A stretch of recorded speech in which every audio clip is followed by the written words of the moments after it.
Generous as well. We so on our third date we talked about this, and Hope asked me like, what is something that you see in your mom that you kind of hope that you don't have in a wife, and one of them was like how kind of wildly generous my mom is sometimes, and Hope's like, well, I'm like that too, and it was like, oh man. Let's move to this final passage, which I love. Which is sort of one of the prophetic passages, the one we'll be focusing on. So we're going to read 3:16 through the end of the book. All right, it says, then those who feared the Lord talked with each other, and the Lord listened and heard. It's an interesting image of God stopping and just listening to what we're doing. And it's when people who fear the Lord are doing something together. Here's what they did. A scroll of remembrance was written in his presence concerning those who feared the Lord and honored his name. On the day when I act, says the Lord Almighty, they will be my treasured possession. I will spare them just as a father has compassion and spares his son who serves him. And you will again see the distinction between the righteous and the wicked, between those who serve God and those who do not. And I'll stop there for a minute, because as you mentioned earlier, one of their complaints was they seem to be doing better than we are, even though they're wicked. So how does that work? And God's response to them choosing to basically do it right is it'll become clear once again who's righteous and who's wicked based on blessings. Yep. And you'll see in this next verse too. I love how all right. Surely the day is coming. It will burn like a furnace. All the arrogant and every evildoer will be stubble. And the day that is coming will set them on fire, says the Lord Almighty. Not a root or a branch will be left to them. But for you who revere my name, the Son of Righteousness will rise with healing in its rays, and you will go out and frolic like well-fed calves. Then you will trample on the wicked. They will be ashes under the soles of your feet on the day when I act, says the Lord Almighty. Remember the law and my servant Moses, the decrees and laws I gave him at Horeb for all Israel. See, I will send the prophet Elijah to you before that great and dreadful day of the Lord comes. He will turn the hearts of the parents to their children and the hearts of the children to their parents, or else I will come and strike the land with total destruction. And like you said, this was in response to the Israelites questioning whether it was worth serving God because the wicked prospered still.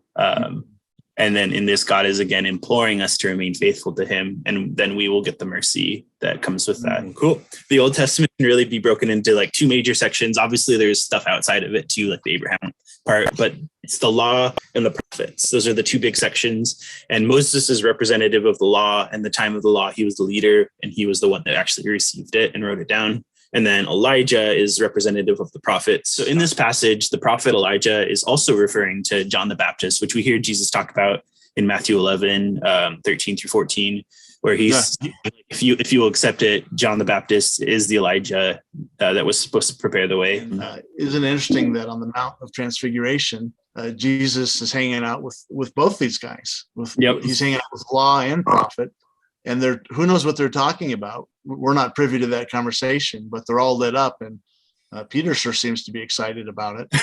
And, do you guys want us to build you guys tents, or what were they talking about? I mean, Jesus starts talking about his crucifixion a lot after the Transfiguration, and maybe they were comparing notes. Maybe they were just being buddies and catching up. But I guess we'll find that one out later on at some point.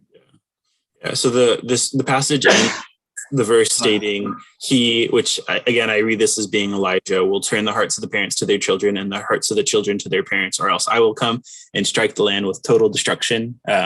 So like I said, I think we are in between even now, when the hearts of children and parents are being turned towards each other. And this is again in reference, we talked about this earlier today, in reference to Malachi 2:15, where it states that being faithful to the wife of your youth while giving God what he seeks, which is godly offspring. You see here that servitude is generational. Mhm. Just a quick example of what I see this as we have a family that goes to our church that is incredibly serving. So the grandma comes and she cleans the church almost every Saturday. And then her son comes that same day and he's like trimming the edges, like making sure that it looks pretty. And then his daughter is like mowing the lawn at the same time. And so we see three generations. Yeah, 3 generations of servitude. And I'm sure that I'm not sure who started it, if it was the grandma or maybe even her mom or dad. But we clearly see 3 generations of servitude. And so we know that things like that are generational. They can be generational. And this is it's encouraging. It's also a little bit terrifying as a dad to know that those, because it could be blessings or it could be negative things too, right? It'll be both. Yeah, I want as a father myself, I want to be the father that leads by example, as my father did. My father exemplified what faithfulness and self-control can look like.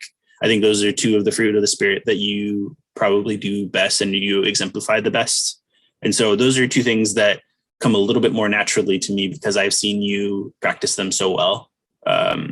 And so let's pause there for a minute, because I wouldn't, I mean, of course I want to pause because you're saying nice things about me, but you just said that faithfulness and self-control are 2 hallmarks of my life that you want to emulate. Mm-hmm. See, I don't necessarily think of myself in that way. So to me, that's just amazing. You know, I tend to think I've struggled with self-control, probably like we all do, but maybe the thing that you feel like you struggle with is because you're aware of it is you're just you're leaning into a strength, like the people that feel like they're wasting money are the ones that are incredibly thrifty, you know? Yeah. No, totally. And because it's something that because maybe, I mean, I don't see this, but I can see what you're saying, that it's because it's a weakness of yours. You push into God and God is glorified through your weakness, which is a New Testament and a biblical. Yeah.